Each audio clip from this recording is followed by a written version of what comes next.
Welcome in, everybody, to Please Stay Inside. It is great to see you once again. My name is Rob. Today, we have a wonderful, wonderful guest, Mr. Gabriel Hannans, the author of This is Parenting, Demystifying Parenthood.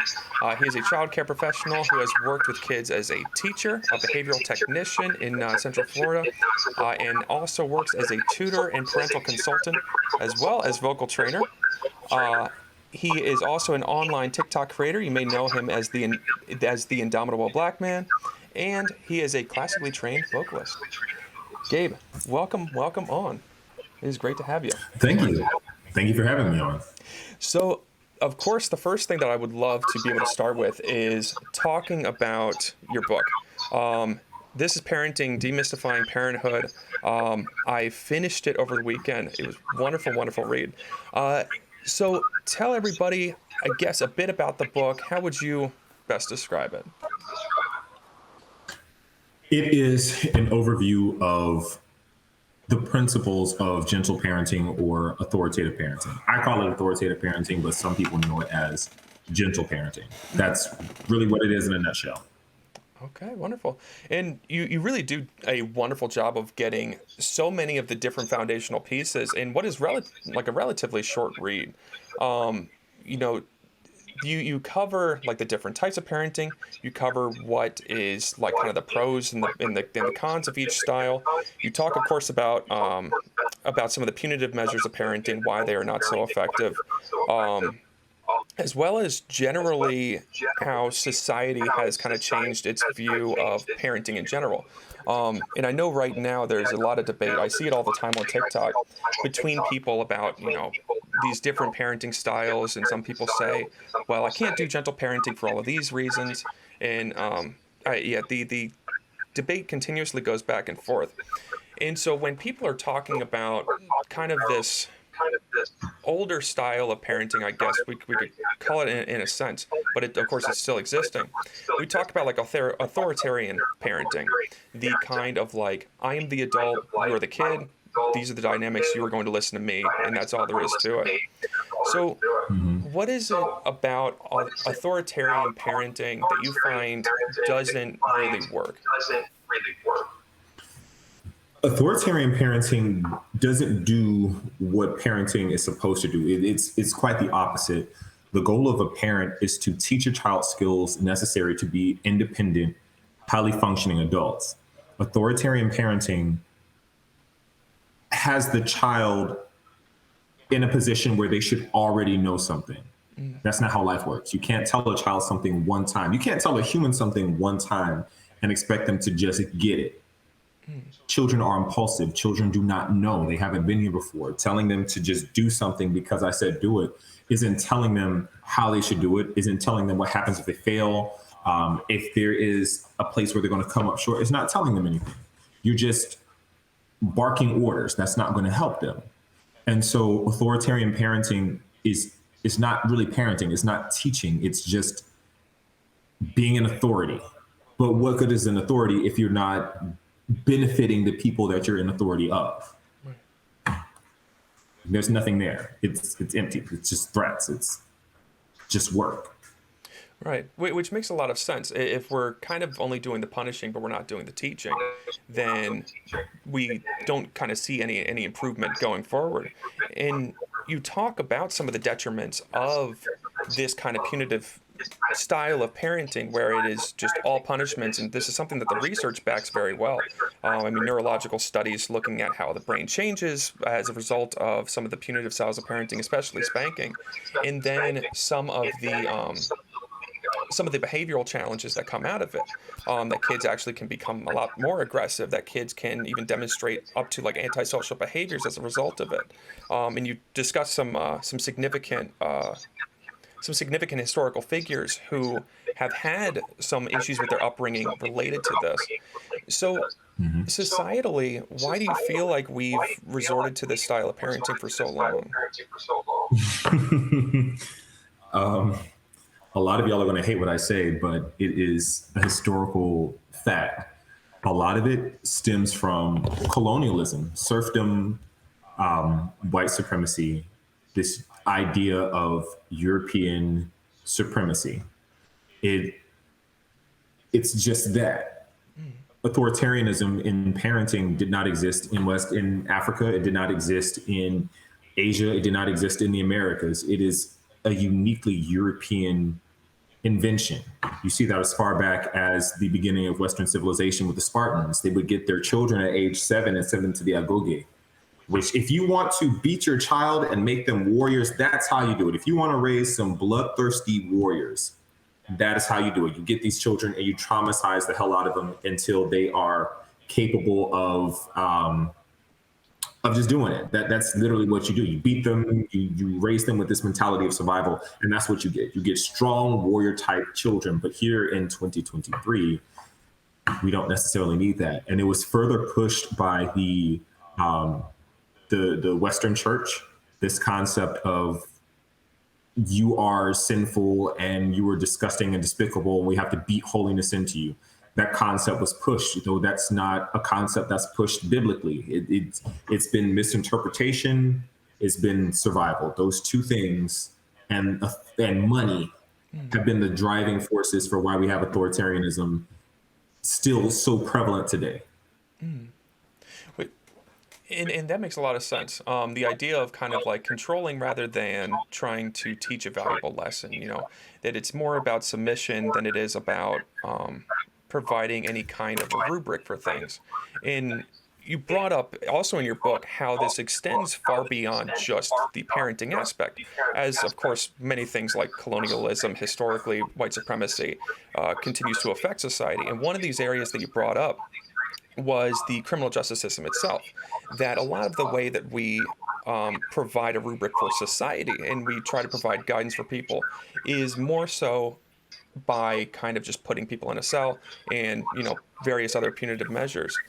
So if it runs this deep in all these different areas, how culturally do we begin to shift that? And I understand it's a very big question, but how do we begin to change the mindset just on a individual to individual basis, I guess? It really just starts off with education and dealing with the trauma that we've been dealt in the Black community, specifically the Black and brown communities, from which I can speak to experience. Our funerals we go to funerals to process trauma. And what that looks like is we'll sit around and laugh while we're eating our food at the repast, talking about how the person who is deceased whooped our butts. That's what we do. I've been to several funerals where, I remember when, grandma such and such told me behind up because I was doing X, Y, and Z. Baby, that's abuse that you still haven't processed. And we all are sharing those stories of unprocessed trauma that's carried over for generations from slavery and Jim Crow. And it first starts with us recognizing that our parents, though they used it, aren't necessarily bad people. They're just people who were raised this way, but we don't have to carry that on. Right. It served its purpose back when we were slaves. It served its purpose back when we were being, unalived in mass, amounts. But now, because we're not in as much as a survival situation, we don't have to do that. We can move on to something that's more appropriate, like authoritative parenting, teaching our children why we shouldn't do things, teaching our children why we should do certain things, what it looks like if we can communicate effectively and establish boundaries. Mm-hmm. That's what it looks like. It looks like us healing from our trauma and teaching how we can move forward. Right. And there are several really wonderful things that you brought up within that I would love to talk some more about. But I guess just starting with the generational trauma aspect of this, the whole, my parents did this to me, my grandparents did this to them, and so this is the way that I do it. And the one phrase that I hear time and time again when people attempt to justify the things that they did, when their kids come to them and they say that, yeah, this was very traumatizing for me. Like, I know a lot of people, a lot of millennials at this point are kind of coming to their parents and they're talking about this. And the phrase that is consistently used is like, I did the best that I could. How do we work with that? How do we validate that and then be able to move forward with it? I saw a TikTok recently where that same concept was brought up. And the creator was basically saying two things can be true at the same time. You can absolutely do the best you can, and it also still not be good enough. Those two can live in the same level of reality. My parents have said I did the best I could with what I had. You did. God bless you. It also wasn't good enough. You've caused a lot of trauma that I have to unpack now as an adult that has led to a lot of toxic behaviors over my life, some that are detrimental. Some can happen to people where they cannot recover from it because you did the best you could with what you had. Baby, we get it. But that wasn't enough. And especially now where we have enough understanding. We've been, for the past 50 plus years, we've had all this data to show that this is not something that should be done. But even past that, just your own humanity should tell you that that shouldn't have been done. You did the best you could, but it wasn't enough. And it doesn't mean that you're a bad person. It doesn't mean that you didn't try. It's just that your try wasn't enough. That's okay. But also, it's not okay. You need to recognize that. If we want to move on from that, there has to be an acknowledgement of the mistakes. There has to be a penance for that mistake. There has to be a, I'm sorry, I thought I did as best as I could.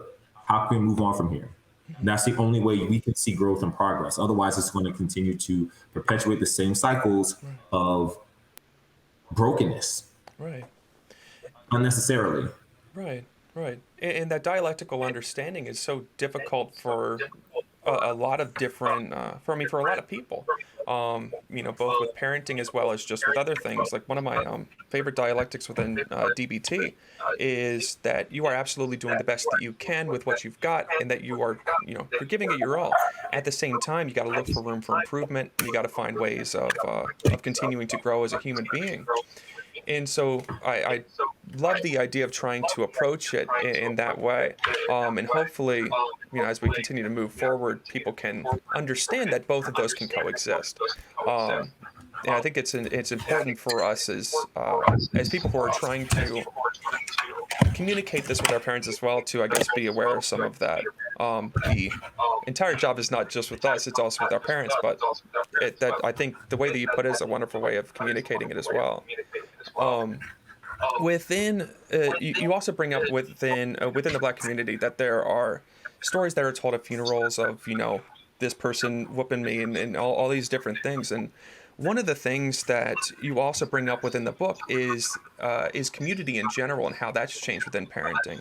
And of course, historically within the Black community, as a result of redlining, disenfranchisement, with the GI Bills coming after World War II, et cetera, coming up all the way until this point where, the idea of community is so fractured within the United States. I wonder how the breakdown of community in general can affect parenting within the U.S. Oh, God. Oh, God. Yeah. So what a lot of people don't realize is the systemic destruction of the family isn't the fault of the family as much as it is the fault of policies just like redlining. Let's take, for instance, Compton. Compton in the 60s and 70s was a very well-established community. It was a suburb. It was a Black suburb where you had doctors, you had factory workers, you had people who were making good money. It was a one household where the father could work, the wife could stay home and raise the kids, and it was a good family unit. There was safety, there was security, there were pensions, etc. And then with the war on drugs, which is a racist policy that was pushed forth, it destroyed the Black dynamic. You literally have the government pushing narcotics. I don't want to say something on TikTok and get, Appreciate that catch. You had narcotics being pushed in the inner city to these communities of people, and it was causing them to go get incarcerated at incredible rates. Then you move. I'm sorry, I'm getting too far ahead. You had corporations, you had businesses, factories that were in Compton, where the father could go work. He had security. Those companies moved out of Compton area. So those people who were getting to work every day had to either commute twice as far, 3 times as far to get to these same jobs, or they had to find a job closer. That was not always easy, especially right after the Jim Crow South, or after Jim Crow. So they eventually fell into poverty. Then this resource moves in where it's, you can sell this tiny little vial of these rocks and make like $50. The fathers do the only thing that they know how to do, which is to make money for their family by selling these things. But now these people are either addicted or they're selling these addictive products. So these resources are going out. People are now going to jail. Families are being split up. It's a modern day slave trade, quite literally, as recently as the 80s. And these families are broken apart. No longer do you have fathers in the home. No longer do you have mothers at home because the father is in jail, the mother is strung out, the children are being raised by whom? Then you see the formation of gangs, where you see these older teenagers or men who didn't happen to go to prison now grooming these children to be street warriors. They don't know what's right and what's wrong. They don't have anybody to tell them any differently other than the people who are telling them, no, this is okay, go do this. They're taking the fall for these people. These kids are put in a survival situation where all they know is getting money, being promiscuous, fighting every day. A lot of them don't even think they're going to make it to, 20, 30 years old. So it perpetuates that cycle. Before, you had authoritarian style, yes, but you also had a community of people who were supporting these children, making sure that they were doing right. Even though there was, spankings and everything like that, you still had people who were more focused on the welfare of the child. Then with the dissemination of the organizations like the Black Panther Party or the Rainbow Coalition, you now have these kids growing up with nobody at all. At least I would have preferred the authoritarian approach as opposed to the neglectful parent approach, because now there's nobody there to raise them other than these pseudo parents that are these gang leaders. And because those kids are now grown up with this survival mentality and the only parenting they knew was authoritative or authoritarian, they have this really warped, bastardized, grotesque version of what a parent should be that's rooted in being a hyper masculine or hyper feminine, and you have to survive. And so all of the parenting in the inner city is still rooted in that survival mentality. And that community is separated. The only time the community comes together is when there's a trauma, like what we saw with the protests. That's about it. So the parenting, especially as a community, it doesn't exist, and not in the manner it did before. You still have some old heads that'll, try to correct a young blood. Like, hey, look, young man, like, don't do that. We got to come over here, come do this. But not to the extent that it was in my mom's lifetime, in my dad's lifetime. When you walk down the street and you're acting crazy, the adults are going to come and hem you up. They're going to put you in line. Now it's, you better not say nothing to me, old man. Because there's nobody there to explain anything to them. So that's pretty much, that's how I answer your question. That's a phenomenal answer. And one of the things that you bring up within just how communities have been so affected, especially the way, as you brought up, the war on drugs has really affected the Black community, and locking up so many Black men who are now no longer available to be there for kids, and it raises the rate of single motherhood, and which I have to imagine must make parenting far more difficult.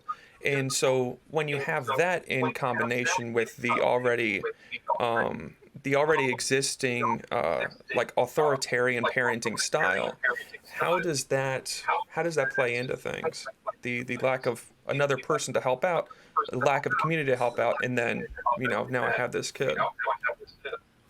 Oh, it's hell. My mom raised me and my sister by herself.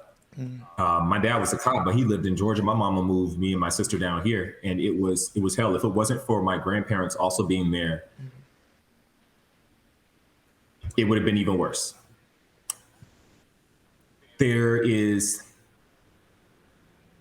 strips people of so much, because my mom had to work. I was not an easy child. I had special needs. I am ADHD like a mug, but I'm also pretty defiant. If I don't want to do something, or I feel like it's unjust, I'm gonna say something about it. So my mom had two hard-headed children that were smarter than they should have been at this age, wreaking havoc at different schools. I'm being bullied on one end, getting into fights. My sister's arguing with teachers on the other side.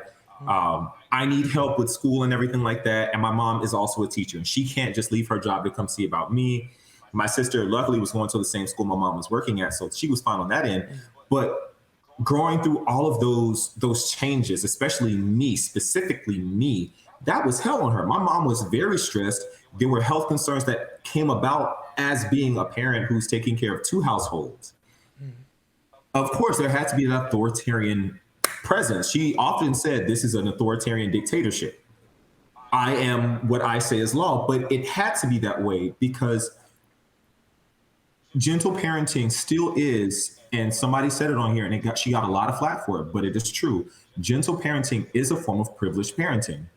My mom could not afford, literally, to take time off to come up to the school to correct me because she had to make sure that she was making the money to take care of me and my sister and my grandparents at the same time. And because she had a community, it was easier. But there are people who do not have a community, who are raising children with special needs, who are having a hard time, and it causes health concerns. It causes behavior to act out because the only thought you have to go back to the survival mentality of authoritarian parenting. And authoritarian parenting is survival parenting. I'll call it what it is. When you survive, you're authoritarian. When you're thriving or trying to thrive, you move more into authoritative. But that isn't always affordable to a lot of parents. I love the way that you put it as being more of like survival parenting, which I think is such a good reframe for being able to talk to our parents about this kind of thing. That is a wonderful way of putting it. So I wonder, have you and mom talked about, how things were growing up, now that you're older? Oh yeah. We've had a few conversations. She's seen my TikTok. She's on my TikTok. Okay. She said she gets embarrassed when I talk about the stuff happening as we grew up. One thing about my mom was more authoritative than my father. My dad was ex-Marine, like I've said many times. He served in Vietnam. He was on the police force in Atlanta, in the worst part of Atlanta. So he's seen some things and he has a lot of trauma. And so he was very authoritarian. My mom was more authoritative because she was also a special education teacher, like me, ironically. But even in that, I let her know, like, no, there were some things that you've done that have really messed me up. There are things that my dad did that messed me up even more. Combined, I have a lot of stuff I got to work through because I'm so traumatized by it. And I didn't even realize until I was a grown man. I was like, where are these habits coming from? Where are these behaviors coming from? Oh, from when I was a child. I can't cry now as an adult because when I was a kid, I was told by every adult, shut up before I give you a reason to cry, which led to me suppressing my tears to where now as an adult, the last time I cried was when my friend got unalived. Wow. Apart from that, do not cry. Right. And when we sit down and talk about it, she apologizes. She's like, I did everything I knew to do. And my mom is old school. My mom was born in the 50s. And so you're a Black woman in the South in the 50s. Right. You have to be raised with that survival mentality. Get it. My dad, same thing. He was born in the 40s. He lived in Detroit and then he moved to Atlanta. He was raised in that same kind of mentality. This is what they knew. My father, he's not going to ever apologize for it. I've kind of given up on that. My mom, she is very open with, I'm sorry, I did what I could. If I made a mistake, I apologize for it. She's generally quick to say it. But then there are some things that she's not too quick to say it. And it's a point of contention that really, hits. But at least I know that she tried. My dad, he did. Yeah. Yeah. And she's open to the conversation, which I feel like is such a big part of it all. Yes, quite. And I had to do a radical acceptance of this is who they are. Yeah. This is what they've been through. And I understand why they've been through it. It doesn't excuse it by any means necessary. But at least I can forgive to the point where I understand and accept the fact that this is who you are. I don't agree with who you are, but this is who you are. And I still love you in your mess, but I establish boundaries that say, I'm not going to allow you to do this to me again. Right. And it's it's interesting. There's some parallels, I think, in the way that parenting worked for myself as well. That like my father was very authoritarian, and my mom was very authoritative. And when dad up and dipped, it's again just me and my sister, and she's trying to raise both of us. And she later had remarried a man who was far worse than my father. And for us, that kind of conversation has been very difficult, and it's one that I've found very difficult to have with her. Of talking not so much that about that like for her it was more of like the role of like you didn't step in, you didn't stop the things that he was doing. And for him, I have just felt like I don't know how to talk to him about it. And that's been a point in my mental health that I've been trying to resolve for a little while. And I had a therapist recommend exactly what you're talking about: radical acceptance of just like, maybe you can't talk to him. Maybe this is just, you got to just accept that this has happened. And so I wonder, how do we, from your perspective, how do we begin to approach that if we feel like we can't have that conversation? That's a good question. With my dad, anytime I try to say anything, it's dismissed, or it leads to an argument where I get so emotionally charged and exhausted, and I hate it feeling like that. I had to really assess, is it worth the damage? Is the healing that I want is it contingent truly on him saying I'm sorry? Somebody asked me, Gabe, are you willing to accept the fact that you may never get an I'm sorry from your dad? And I was like, in the moment I couldn't really answer it, but now I'm like, yeah, if I don't get it, I don't get it. I'm not going to beat myself to death holding on to the hope that he somehow say, son, I'm sorry for all the stuff I did to you. I'm not going to hold on to that, because that's going to just hold me back from getting the release that I'm looking for. Do I still have times where I wish that my dad say something like, I'm proud of you, or I'm sorry I did this, or something? Of course. But I also know that based on the relationship we have now, with the boundaries I have in place, I'm okay going forward just like this. And I use that as a learning opportunity to not push this on my potential children, where I'm not going to allow that to stop me from being the person I'm supposed to be for my children. You know what I'm saying? Like it really just has to get to the point of, are you going to let somebody hold you back from getting what you're supposed to get? And it's easier said than done. And it really is a mind over matter. I can sit here and be upset and wallow in this. And you have every right to. Oh, yeah. Or am I going to say, F this, I'm not going to let this steal my joy, get up and say, I don't need your approval. I don't need your acceptance. I'm going to keep doing me. Right.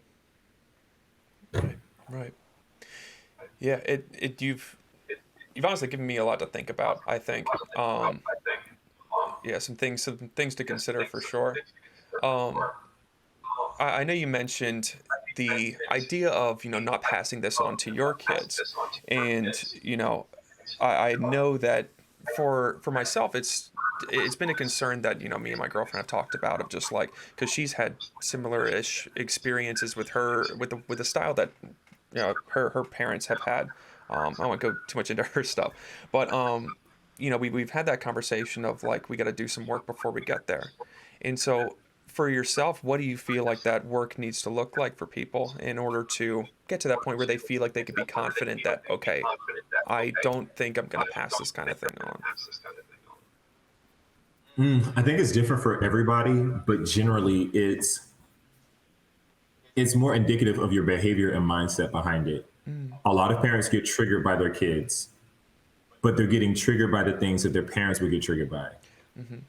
When you can be around your child or any child and not be triggered to the point of wanting to do the same things that your parents did, now you're at a place where you can move forward. You're at a place where your children, you're not going to pass that down to your children. I should say more specifically, rather than moving forward, more specifically, you're at a place where you're not going to pass that on, or it's not likely you're going to pass it on.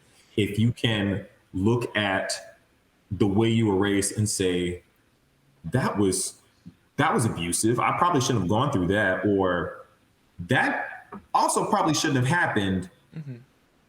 I don't think that's right. You're at that place where now you start to see, you can build on what you should be doing. It's not still rooted in, your foundation has shifted. I'll say that. Your foundation has shifted because you're not thinking of the same things your parents did. You're not being triggered by the same things your parents were triggered by. And you're able to see a different way to do things. Yeah. That's what I would say. Yeah, that makes a lot of sense. And it's something that I know, like for myself, like with my PTSD and everything, there's come with it a lot of, and something that I feel like happens with a lot of men, is that my emotional expression has consistently kind of favored the angry side of things. That when I get anxious, I get very angry, which is the same thing my father did. It's the same thing that my stepfather did. And it wasn't until I started doing that some of that self-discovery that I realized, like, yeah, people not doing the dishes and you flipping out is not a you were right and this is a justifiable reason for you to act this way. It was this is residue of the past. This is you carrying on, like you said, exactly the way that my parents would have done things. Absolutely. An example of that, even with me and my dog, my puppy does things that annoys, oh my God, it triggers the heck out of me, especially when he barks like he's entitled to something. He talks back. He's a husky. He talks. That's what he does. But my triggered mind is like, boy, if you don't shut up before I push you across your lips. I threaten my dog all the time, but usually I can't because he's so cute and he just looks at me. But I'm like, shut up before I punch you in your neck, because something like that. I don't, because he's just so cute. Yeah. But it's that triggering that still happens. And because I know that's there, I know that that's an area of my life that still hasn't been completely healed. Even my students, one of my students is on my live right now. I tell my students often, I'd be like, hey, shut up. And that's still an area. Now, of course, I do it as a joke, but that's an area for a lot of people where that's still not healed. Right. And so it's, once you get to that point, that's where the development really starts to go. That's where you really start to notice the healing actually taking place. Yeah. It's funny that you bring up the dog part of things, because I've experienced similarly. I gotta get it here. But I've experienced a similar thing with my dog, and honestly, my dog has been a wonderful chance for me to practice all of this. Because with a dog, you can't say mean things to a dog and them understand what you're talking about, and so it's like, if I'm getting angry because of my dog and I'm losing my marbles because of my dog, all I can really do is try to start being patient, or I'm just going to be mad at myself and it's not going to go anywhere. And we had the awesome dog handling dude on last week, and he was talking a bit about all this. So bringing things to the model of how we want things to look, because we've talked for a little while about how we don't want things to look, and about authoritarian parenting. So with gentle parenting, with authoritative parenting, you described it as like we provide a rubric, we provide lessons, we don't just discipline, we provide some real learning opportunities. So what about that do you feel like has been so unfavorable for everyone? Hold on a second. I'm on the phone. Sorry.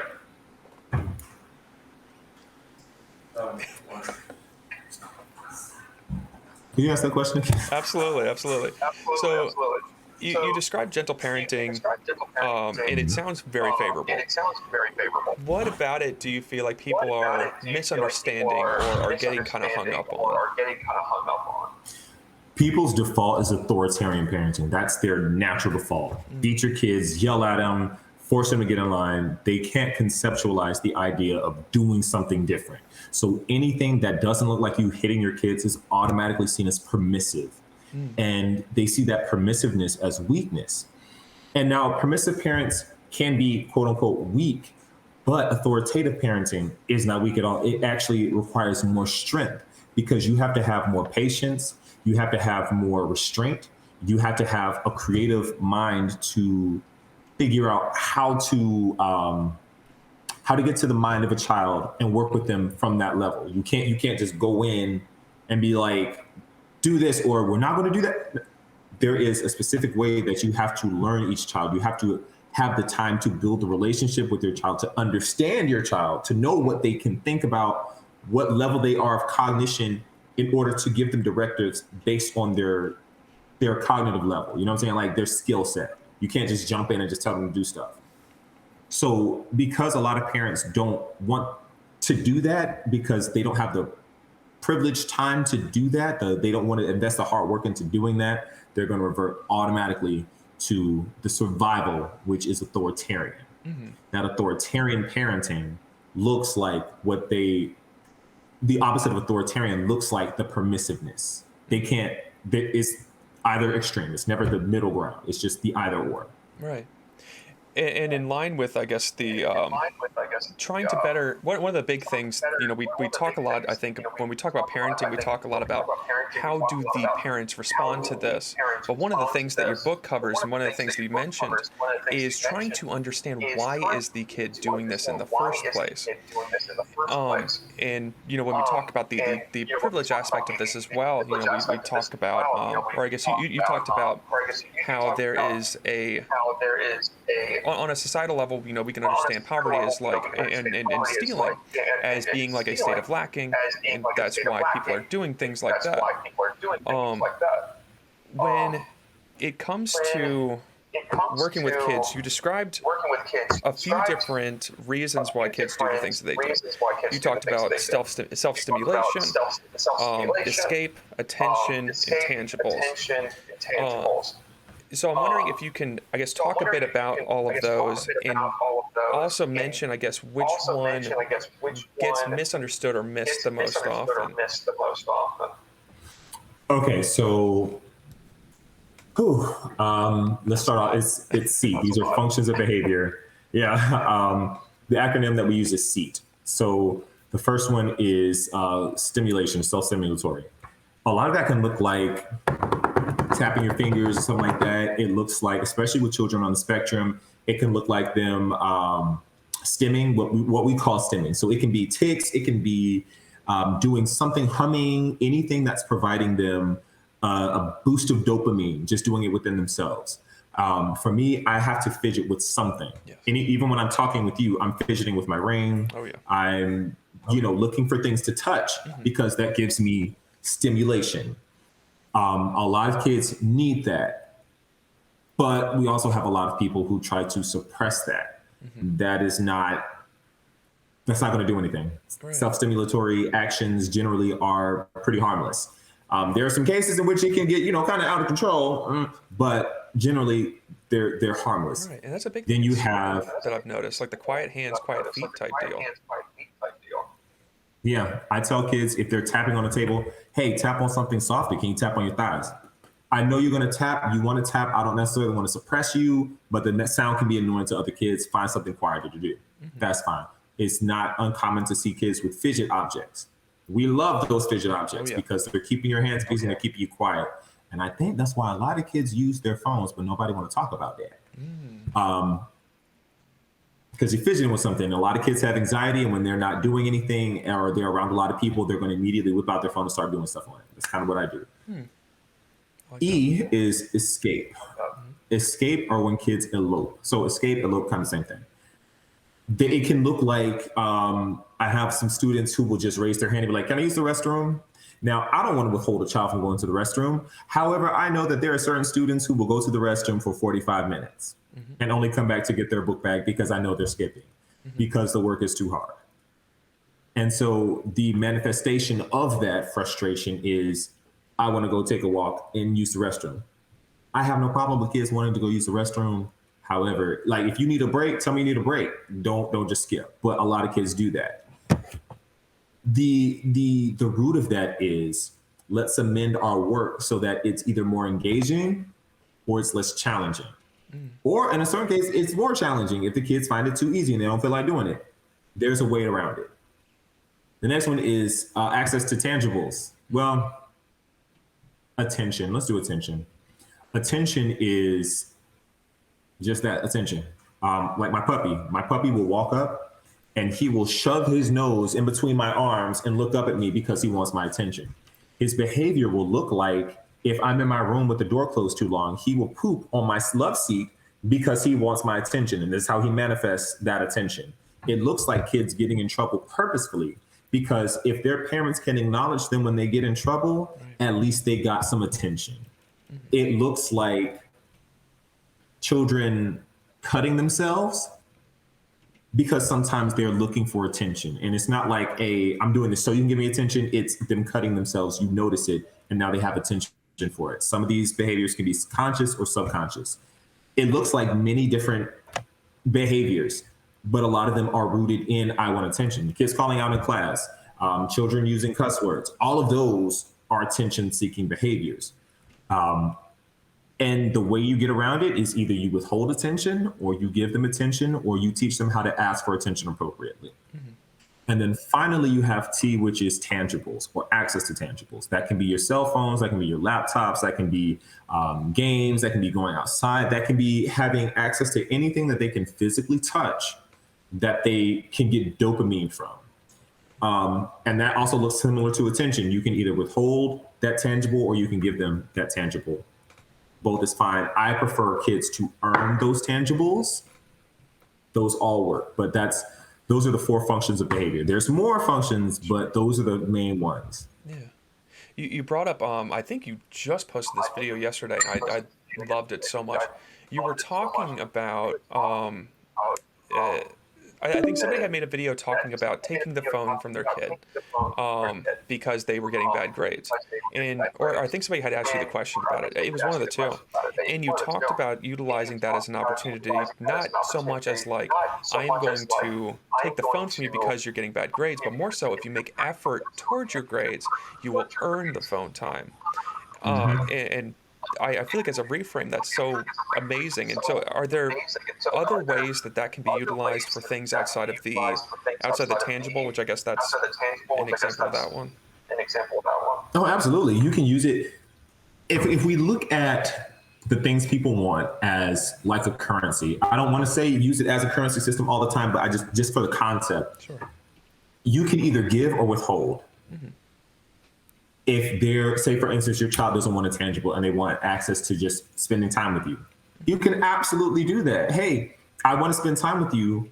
In order to do that, let's work on your homework together. How about that? Or let's read together. If you can read this page, I'll read this page. They're getting that attention from you. You're getting the skill that you want to see. Right. That's simple. It's really just reframing. You have to be so creative with parenting. It's and teaching in general. You have to be able to see what they need and then meet that need in a creative way, in a way that you can both get what you want. And there's a way to do it regardless of who you are. Yeah. So it can work with attention. It can work self-stimulatory. I don't know. It's a tough one. I don't know. Like access. Yeah, I would say just let them do it. But yeah, exactly. Yeah, I mean, stimming is just a thing that people do as much as they do breathing. Yeah. And I get dopamine boosts from breathing, I promise. Oh, the fact that I'm not dead. I love that stuff. Yeah, it makes me happy. But yeah, that's what I say about that. Yeah. So again, we can imagine how a lot of this again is a privilege, and one of the areas where a lot of this I think comes in too is within the school, which is you work within the schools as well. And so I wonder too if there's a tendency for authoritarianism in the classroom as well, in any kind of way. Oh God. Oh yes. I can't tell you. The last school I went to, I was an intern. I was so depressed. I was drinking literally every day because the school was just so horrible.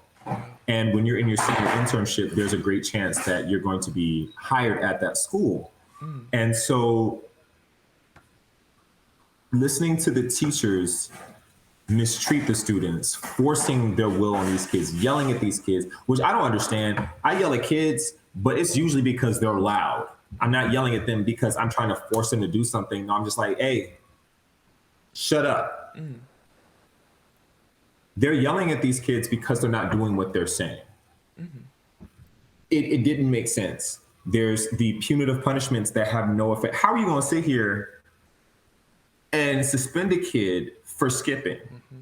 They already don't want to be there. What is it doing? That's not, you're creating a paper trail, but a paper trail to do what? Kick them out of school? Right. So you're not doing the thing that they need to do in the first place? Like, it's not beneficial. And so it still persists because the point of school was initially to create workers and not, sir, you're hurting my arm. Excuse me. And so on for turn. But yeah, so you were talking about, I guess, what that experience was like. So that the experience being in this school and seeing a lot of the authoritarian measures that were being, that was being used, really, I mean, it seems like it hits you very, very hard. Yes. Drinking every day because I was tired of seeing how poorly they treated the students, and there was nothing I could really do about it. And this was common practice. It was not uncommon for the teachers to be like, oh, you got to have a short leash on them and they're crazy and you got to do all this. And I'm like, no, they're just kids. Right. They're just kids. They don't know any better because you haven't taught them any better. Right. And honestly, how I feel about cell phones, I don't like the fact that kids are on them all the time, but I'm also kind of the mindset it's a non-issue if they're using cell phones for research purposes. It's a non-issue because we all use our cell phones throughout the day. Right. Our mindset with teaching in a modern American education has always been rote memorization, Victorian style teaching. I'm here to teach you how to be a worker. That's it. I'm teaching you how to do just enough to get a job, to maintain that work until you are unalived, until you pass on to the next plane. That's literally been it. Right. There's never been a thought of, what if we teach you how to create? What if we teach you to think beyond? If you teach a child the how, they'll always have a job. If you teach them the why, they'll be a boss. We don't want to teach them the why. We want to teach them the how. And that how has to come through authoritarianism, and it's a suppression of any type of why questioning. Of course, we'll say, oh, we do Bloom's taxonomy.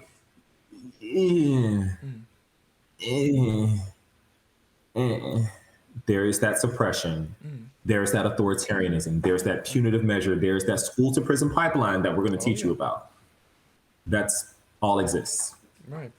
It's one of the issues I've had with school resource officers for a while, that it is a further example of what you're talking about, of just, we're going to control the kids are going to do exactly what we need them to do, we're going to create that paper trail where you're not going to figure out why they're doing that, and the school to prison pipeline like you're talking about.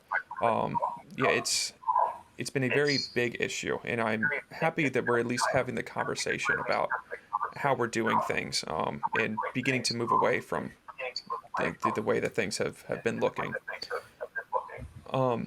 So one of the last things I wanted to talk to you about, it's, I guess, a little bit removed from parenting and everything like that, but I really want to tap your knowledge of kids, especially young men, because one of the things that, as I'm sure you're aware of, has been really on the rise lately. It's always been present through other forms of toxic masculinity, but have been some of the influencers whose names I will not mention, but we all know who we're talking about, who really feed on the insecurities of young men, to get them to have this like alpha male type of mentality, and regardless of the things that they have said, regardless of the things that they have done. And it seems to me, because I've worked with so many young men, and so many look up to these kinds of figures, and I wonder how your perception has been of that whole issue? It's the most disgustingly sad thing I've ever had the misfortune to see. And that's a sigh of exasperation. My God, I know so many young people that are gung ho on this concept of alpha male mentality. Mm-hmm. But what all of them have in common, every single one, is there's some sort of abuse or there's some sort of fatherlessness in almost every single case. And abuse more geared towards neglect. There is it's the same kind of mentality that leads people to join gangs, police officers, and the military. I said it. I said what I said. I said what I said. It's a form of grooming. It's where you take people. His message hits with the same type of demographic. It's people who feel powerless, Yep. who feel like they don't have any real intrinsic value. And so they're trying to cling onto anything that's going to sound good in their ears, which is value and identity. They're all young men around the ages of like adolescence to early adulthood, maybe like 35 at the most. There are all of these men who, for whatever reason, have not developed a good personality or personality discernible from anybody else's. And so the only things they want out of life is to be with women, a bunch of women, to be strong and to be liked by everybody. That's really it. And all of it comes from the fact that they don't understand who they are. They don't have a personality that differs. That's just what they want. That's what they're told they want. That's what they see on TV and think, oh, that's what I need. I need to be an alpha. What if you just can be you? Right. What if you're not, like, the alpha mentality doesn't even exist in the animal kingdom or here. Like, yes, everybody's fighting for dominance, but it still is also just indicative of a survival mentality. We're human. We don't have to survive like that anymore. It's 2023. You can live a perfectly healthy, normal life, but that's not, they're stuck in survival mentality. They're stuck in survival mode. I have to be the best. I was bullied as a kid, so I want to be the buffest person as an adult. Right. Oh, I was victimized by somebody. I want to be strong and never be victimized again. So I'm going to be hyper masculine, hyper aggressive to make sure nobody messes with me. I tell people all the time, look, you can be buff as all you want, but don't run up on here and get, unalived by a skinny dude. Right. Right. What benefit is that of you? How do you feel when you go home? You're still sad at night. You're still angry. Right. I have a friend right now. He buys into that mentality so much, and he's still just as depressed, still just as anxious. One of the biggest things I see on people, because I'm hyper observant. One of the things I notice about people with a lot of anxiety is that they bite the skin around their fingernails. I can look at somebody and tell who's anxious and who has depression just on something small like that. But you're an alpha male. What benefit is that giving you? You get upset and ready to, take somebody out because they've rejected you. You're quick to call a woman out of her name because she sees through your facade. She sees that you're still a little boy inside. So people that will not be named are still little boys.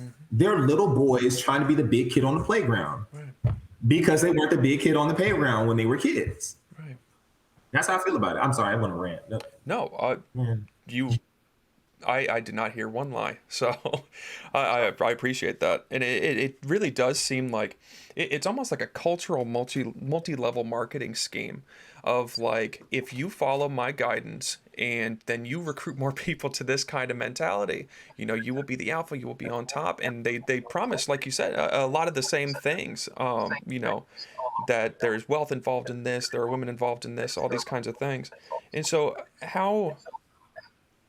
where can we find better role models? How can we provide better role models for these kids? Because they are so impressionable, and this kind of stuff with the rise of, TikTok, Twitter, everything like that, it is so easily accessible. You have to, it's not going to be on TikTok. It's not going to be on any social media platform. It's going to be with people in their immediate lives, because I make more of an impact to the children that I meet. Matter of fact, one of my students who's on here, We have lunch together. It's not enough for me to just be like, hey, don't do this one time a day. It's I have to I sit down and eat with you. I'm imparting information. I'm building relationship. I'm secure in myself, regardless of what anybody. I am secure in who I am. Period. I'm being that model to these kids. Yeah. I'm not. People can talk about me. What? The kids specifically, conflict resolution. They'll say somebody was talking about me. Why do you care? Who are they? Do they sign your checks? No. Do they pay your bills? No. Did they get you that game system? No. Did they get you them Jordans? No. So why do you care about what they say about you? In a year, 2 years, 15 minutes, what they said is going to be completely irrelevant. Why are you worried? But then you have some people who will speak to these kids and say, don't let nobody talk about you. They talk about you, they behind. Why? What are you benefiting? Where's the benefit going to lie? You being so secure in yourself and not worrying about what people say, or you fighting somebody and then going down a life where either you get your behind beat, unalived, or put in jail? Which one has the better cost risk analysis? You know what I'm saying? Right. You're not going to find that on social media. I try to be one on social media, but you're not going to have one. You need somebody who's going to build a relationship with you. You're going to have to find somebody there has to be men and women who are secure in who they are, that can go out and impart that wisdom to other children. That's the only way. Right. It has to be interpersonal. There has to be a relationship built. Yeah. And it seems like, just based on, being able to watch what you do on TikTok, hearing the way that you talk, and hearing just the genuine passion that you have for really wanting to see the well-being of kids. I am happy that these kids have somebody like you that they can look up to, that they can go to talk to. And I appreciate so much everything that you do, and also for you coming on here to talk about everything. So last thing to ask about, of course, is for you to plug what you're doing. Talk about your TikTok page a bit, talk about your book, let everyone know what you got out there. Well, I have my book, This is Parenting, as I said about in the earlier part of this segment. I also have a YouTube. I have my TikTok. Both of them are under the_indomitable_black man. I have an Instagram, which is the_giant_Gabe. That's really what I'm doing. I'm working on a second book. Wow. That's pretty much it. Wonderful. Well, I'm sure you'll let us all know when the second one is out. So I'm excited for it. Oh, yes. Oh, yeah. It's going to be kind of different than the first, but along the same vein. Okay. Looking forward to it. All right. Gabriel Hannans, appreciate you so much for coming on. Wish you the best in your work with these kids. I'm sure a lot of people are benefiting from what you do. So thank you so much for coming on. You are most welcome. I enjoyed coming on here and speaking with you.